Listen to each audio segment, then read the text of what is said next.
3 titles in 7 years. 2017, 2022, and 2024. Gamecock, game ready. Dawn Staley, steady, steady. Gamecock, game ready. Dawn Staley, steady, steady. Since 2008, when she joined South Carolina Gamecock organization, the Dawn, which means to be well respected, had the opportunity to present and bring some of the best talent in the history of NC2A and the WNBA women's basketball.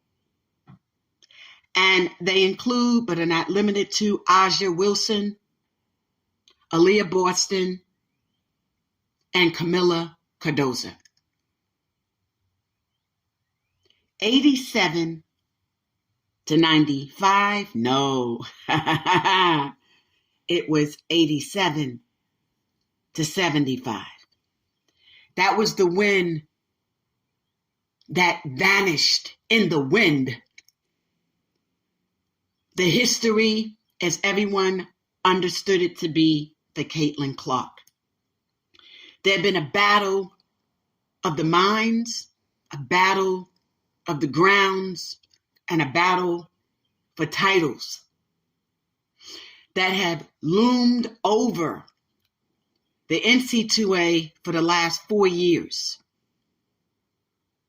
There were many who, when they speculated that history would be made, they were not wanting that history or anticipating the history to be a victory, a three-peat for the Gamecocks. Ideally, three-peat means back-to-back consecutively, just as we saw with UConn. But in this instant, the three-peat, although not consecutive, still represented 3 wins by a female head coach of an NC2A D1 program, and Dawn Staley. Dawn is a street term, urban term, which means most respected, highly regarded. Her name is Dawn, D-A-W-N, but the Dawn in her that is so respected, so regarded, is predicated upon what she has brought to this game and to the sport. The win was not simply a win for women's sports. It was a win for Black women in sports who for decades have had to prove that they had the gift, the talent, the IQ, and the intellect, and the education to do more than play sports. It was a win for those women. It was also a win for the culture. I paused there purposefully. It was a win for the culture. What now do we do with these wins? She's given us Aja Wilson. She's given us Aaliyah Boston. And now, with 3 titles in 7 years, and having taken on and defeated Caitlin Clark and the Iowa Hawkeyes, where does or will Dawn Staley and Kamilla Cardoso stand in the history for the NC2A? As we look forward to the WNBA draft, what do we look forward to? Some of the benefits of the transfer portal has allowed and enabled the likes of Kamilla Cardoso to come from Brazil in 2015, non-English speaking, to learn the language, learn the culture, and to become part of the Gamecock family. And being part of that family has allowed her to partake in the transition of women's sports for such a time as this. A benefactor of the transfer portal from the days when she played in Syracuse to come into a small town in South Carolina She now understands what it's like to be part of something bigger, better, and badder. But there are a lot of people that are bitter because they wanted Caitlin Clark to secure the title of a chip.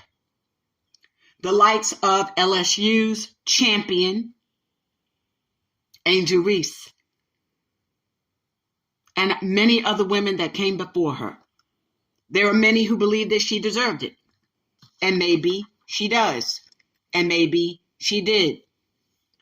But one thing no one can't say is that she didn't have every advantage and opportunity over the course of 4 seasons to execute that opportunity, and more compelling, could exercise her 5th year if she chose to try to attain a chip without the likes of an Angel Reese or Kamilla as her competition.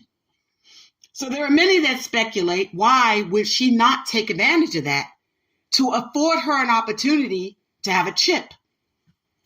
There's a term that I use, and it's called GOT, G-O-T-T, because the term GOAT has been oversimplified and applied to everybody. You cannot, in my estimation, be the greatest of all times for a team sport when you didn't carry your team to attain a chip.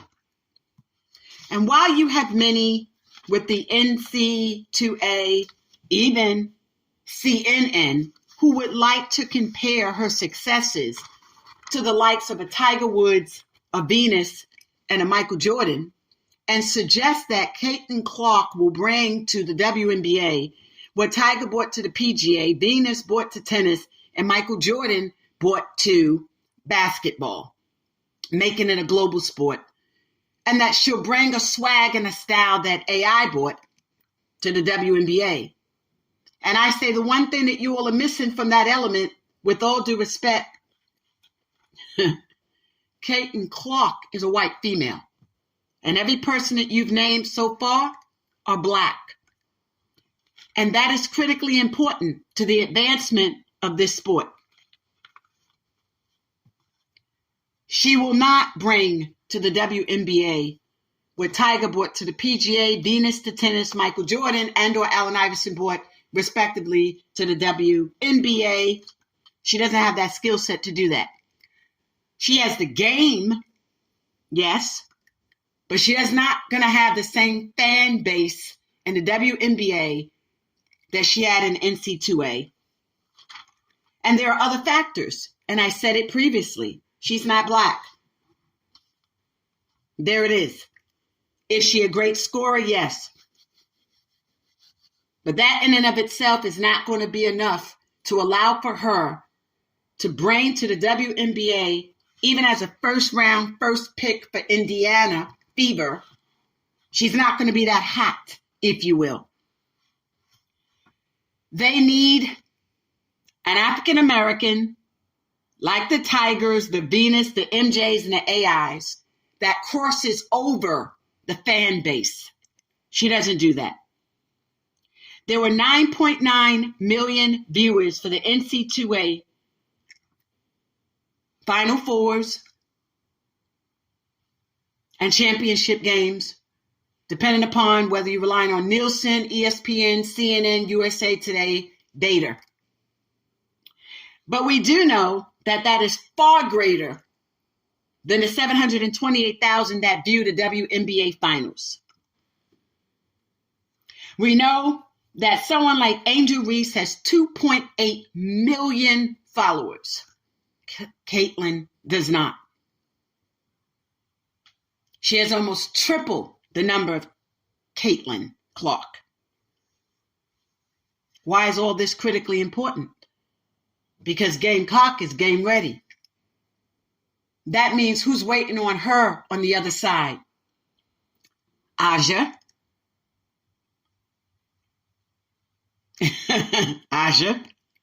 Kamilla, Cardoso. And they have the fan base necessary to enable and create the explosion that the WNBA wants so bad. But wherein their focus has been over the last decade almost on white female athletes, they missed the mark. Not simply because I say so, but even their very own have publicly acknowledged the same, including but not limited to Paige, Buckers, Kelsey, Plum. They all have acknowledged the disparity and diversity issues that plague both collegiate and professional sports pertaining to women, particularly those that are white, female, and straight, compared to those who project or represent the LGBT community. That being said, if the WNBA and the media and sponsors are expecting an explosion of a new fan base akin to what they thought they were going to incur in 1996 under then the late Commissioner David Stearns, it's not going to happen. In fact, on average, the WNBA has about 7,000 fans in attendance at each game. A far cry from what they've been able to experience over the last 4 years in the NC2A. There are other factors that include, but are not limited to, the amount of money that is put into the league in terms of marketing and promotion, but also the total disregard and disrespect for those who built the game. Black women built the game. They are the playmakers and the paint shakers. And until such time that media, sponsors, advertisers respect the game, the likes of the Dawn Staleys, the likes of the Kamilla Cardosos, the likes of the Aja Wilsons, Angel Reese, Mariah Jeffersons, and the list can go on and on. Until you respect the game, you go nowhere. So when we say Gamecock, game ready, what are we going to look forward to? What is the future of the NC2A? In the absence of a Caitlin Clark, in the absence of Kamilla, in the absence of Angel Reese, where's the league going? Well, let's first start with where the NC2A has done thus far with regard to and pertaining to recognizing the role of Black females in basketball. We start with the coaching positions. The NC2A is a governing body of 1,100 schools and about 525,000 athletes. But then we narrow these numbers to the number of Black female head coaches in basketball. South Carolina is Dawn. Arizona is Adia Barnes.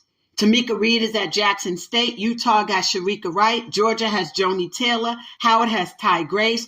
Notre Dame has Nell Ivy. Kentucky of Kira. Mount St. Mary's has Antoine White, which is a male, not a female. And you have Ole Miss has Yolette. And then Buffalo has Felicia Leggett, Jack. And then Missouri State has Amika Hamilton. Delaware has Natasha. And then Virginia Tech has another gentleman by the name of Kenny Brooks. So 2 out of the list are Black males. The rest are Black females. But look at what these Black females have done to the game. They've perfected this game. We can no longer operate in excuses, denial, and justification because the females don't run into the same issue that a lot of the males do. That's leaving before they attain their degrees, while they are not academically performing, failing to engage in matters outside of their profession that enables individuals within the scope of both the collegiate and professional sports to determine that they have the skill sets necessary in the areas of business and leadership. That is not the reality for women. 1,100 schools. And give or take, the list I just gave you and a few more, a very small percentage of Black women head coaching Black females in sports, yet they dominate about 70% of the basketball players in NC2A are Black females. Those numbers are about the same for the WNBA. Okay? Paige Bucker and Kelsey Plum said in several public statements that because they were quote unquote straight and white, they knew that doors opened for them that did not open for their counterparts, their sorority sisters, if you will, that play the game with them. Much love to them. But there are many who don't want to recognize the disparity as it pertains to hiring and retention in both the NC2A as well as professional sports. What is the future like for the NC2A in the absence of Caitlin, in the absence of Kamilla, Juju Watkins, and Hannah Hidalgo? Just a few. Just a few. But if we're going to focus on the future of the NC2A, absent this last few years where the focus and emphasis have been just placed on 3 females, as though they dominate the sport completely, and those 3 have been Caitlin Clark, Paige, and Sabrina I. If you left it up to the media from 2020 to 2024, those have been the only names and the only focus that anyone has placed an emphasis upon. And I get it. There's a difference between your playmakers and your paint shakers. Those that are in the paint, those that play the game, and those that can craft and create the plays for the game. But what is happening is synonymous to what we've seen over the decades as it pertains to the thought process of the pitcher in baseball and the quarterback in football. And we know where that stems from. We cannot discuss the successes of the Gamecock in the absence of looking at what is happening in the totality of the sport itself. And that brings me to the next issue, the draft.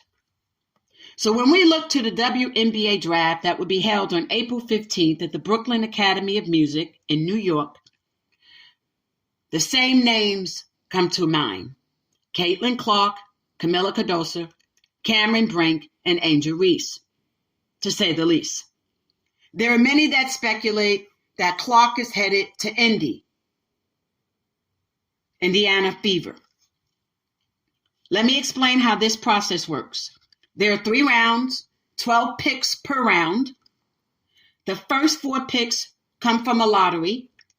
It is generally predicated upon the worst team to the best team.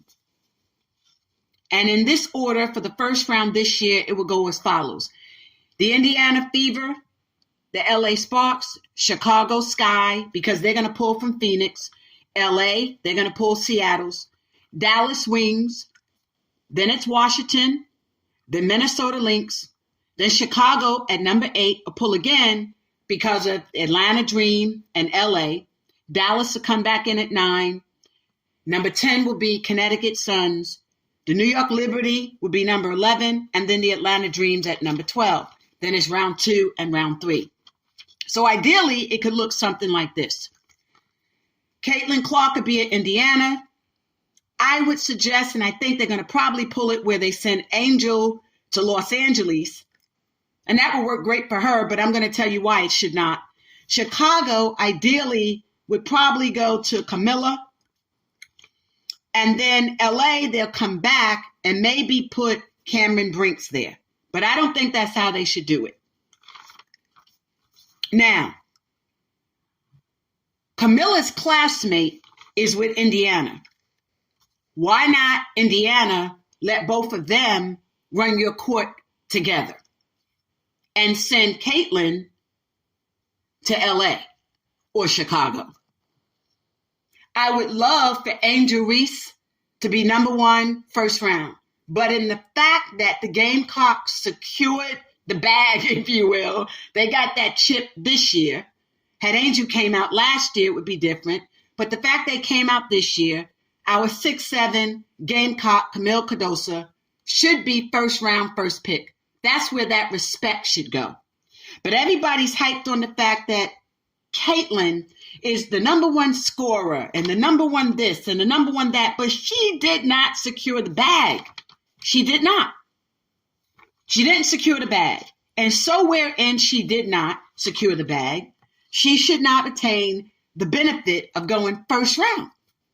You're dealing with Gamecock, a 38-0 record, led by Kamilla Cardoso, along with Tessa, Raven, Sanaya, Ashlyn Watkins, and a squad, right? The bench is as powerful and lethal as your starting five. But Caitlin has serious issues too. She might be great from three-point land and can score from outside the paint, but guess what? She's not going to be able to enter the WNBA and bait her players the way she can do in the NC2A and get free throws. When she's a volume shooter, but she has benefited throughout her career from the free throw land. She needs to work on her ability to pass and to defend. She is an inefficient dribbler and mid-range game at best. You don't put her over Kamilla, as far as I'm concerned, for a number one pick, Indiana. And if Indiana's looking for no longer being the worst in the league, to have an opportunity to be the best, match Kamilla up with one of her partners, who she's played with, who she knows the game with, who she can learn from. Right? Financially, the first four picks end up with the same money anyway. They're between $78,000 and $82,000. So they can walk away from Neil's name, image, and likeness deals that they currently had. That puts them between $840,000 to $1.2 million, respectively, between her and Angel and two others. But at the end of the day, if I'm sitting in your seat, Indiana, you're thinking her boyfriend is here, Caitlin's. The fan base would love for her to fit in. But are you looking for a win or ticket sales? And I already explained to you, your ticket sales are going to dwindle. That you're not going to survive it. We've seen this. Anyone who, like myself, has studied the impact of women's sports, particularly as it pertains to the 1996 Olympics, where our women, our bomb, Lisa, Leslie, Cheryl Swoop, Rebecca Lobo, and the squad, when they came in and they won, look at the numbers of what happened after that. They dwindle. Caitlin is not going to have the ability to generate the fan base across the board for the WNBA. She's not. And I know many are speculating you're going to have this matchup, if you will, wherein many are thinking it's going to be the Larry Bird and the Magic Irvin Johnson theater. It's not going to happen. Collegiate sports is totally different than professional sports. It just is. The NBA itself, numbers are falling off. But I could tell you a lot of that has to do with the fact that you're relying on the NBA app and cable television and streaming. Access that costs people and families who would otherwise watch the programming money. We're used to watching these games on the major networks. NBC, ABC, CBS, Fox. Then it was TNT, TBS, and then TNT. Once you all changed the game and people started having to pay, and some people now have bills that are upwards of $100 to $350 per month, it has impacted your game. So the hoops that many people have to jump through now to watch the WNBA, to watch the NBA, they're not willing to invest in doing it. We even saw the same transpire when Michigan took on their championship game. And it was not televised on the major networks. And families have to pay. And those families that are relying on the American Connectivities Program, which was defunded and ended in April 1st, those families don't have the resources. That's rural and middle America. That's urban corridors. And so wherein they cannot afford these cable and streaming, you're not going to have that fan base to tune in. Second, a lot of young women are not going to walk around with jerseys. You're going to get a handful that says, I'll wear the Iowa. It's collegiate. That's a different world. But are they willing to do that across the board? I can assure you, New Yorkers aren't walking around with Caitlin's t-shirt, her jersey. See, that's the logic that you all are attempting to apply when you compare her to the likes of, she's going to bring to the game what Tiger, Venus, Matt and Michael Jordan and Allen Iverson bought. No, you're missing it. With all due respect, they changed the game because they changed the culture. The culture was, it is a white game, tennis. Golf is a white sport. The NBA was white dominated in the sense that the focus was on the white players, the Boston Celtics, the Larry Birds of the world. Auerbach's team before Larry Bird, it had always been, right? So when they came in, Black people noticed. Black people are trendsetters. Look at the data. $1 trillion flow through the Black community. And a lot of that is spent sports, entertainment, and the arts. So you cannot CNN Business and or DL Report and or Wall Street Journal. You are wrong when you think Caitlyn's going to have the same flow that they had. If Caitlyn did what she did in a blackface, respectfully, if she were African-American, if she were Black, that's what I mean by blackface. Yeah, I can see that happening. But the Black community wouldn't need her because they have Angel Reese and they have Kamilla. Okay? So she's not going to be able to do what they did. When you did your homework, you missed part of the assignment. It was researching the power of what changed the culture. Those three that you named, CNN Business, Tiger, Venus, and Michael, they changed the face of those sports. And when they did that, it allowed for and garnered and galvanized the Black community and Latinos. With all due respect, they're not doing that for Caitlin Clark. It's not going to happen. It's not. It's not going to happen. It hasn't happened. So here's the flip side of all of this too. When we talk about the WNBA and who they should draft and who they should not, we also need to remind the WNBA of the importance and the significance of diversifying your sport too. Okay? You got 12 teams, 144 players. 88% of them are Black or identify as Black or women of color. But that does not translate to positions in management, team ownership, training, head coaching, assistant coaching, GMs, VPs, even your scouters. There's a lot of work that needs to be done in this space. Atlanta Dream, we have Tanisha Wright. Chicago Sky, we got Teresa Witherspoon. CT, we got, that's the Suns, by the way, Connecticut. Stephanie White. And then Dallas Wings, we have Trammell. The Indies had Sides. Vegas has Becky Hammond. LA has Miller. Miami has Cheryl Reeves. New York, no, they had Sandy. And then you have Phoenix, right? And then Seattle, we have Noel Quinn. And then Eric T., he's with Washington. We still have issues of ensuring unto Black young women that they too can do more than play the sport, that they also have the opportunity so that they can lead the sport. We see that with the likes of Dawn Staley. They have the ability to not simply play the game, but take the team and the organization as a whole to the next level. How do we accomplish that? On average, I think about 6 out of 12 of the coaches identify as Black. I think, right? 7 out of 12, give or take, are women. There's a lot to be done. There's a lot to be done, both in the NC2A and the WNBA. But if at the end of the day, we're expecting Caitlin Clark to come in and change the face of the WNBA and bring in more fans, you all are missing it, and you didn't do your homework. It can be done.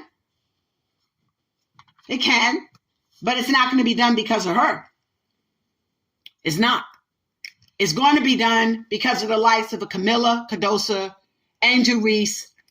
That is going to enforce the change of the game when your marketers, your advertisers, and those people in those spaces recognize the people who built the game need the platform in the game, need to be the faces of the game because they dominate the game. Thank you for joining me today on this episode of Field to Rim, brought to you by Celta in Sports. Join us on Twitter at Celta Sports or Lisa Hampton _. Congratulations again, Gamecock, and remain game ready.